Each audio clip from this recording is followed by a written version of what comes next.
হঠাৎ আকাশের নীরবতা ভেঙে বিস্ফোরণ, আগুনে জ্বলছে রানওয়ে, ধোঁয়ার ভেতর পড়ে আছে এক বিশাল গোলাকার রাডার, যেন আকাশে লুকোনো ওই চোখ নিভে গেছে হঠাৎ করে।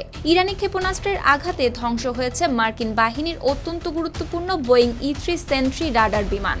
সিএনএনের বিশ্লেষণের বরাতে গালফ নিউজে বলা হয়, এই ধরনের বিমান ধ্বংস হওয়া যুক্তরাষ্ট্রের নজরদারি সক্ষমতার জন্য বড় ধাক্কা।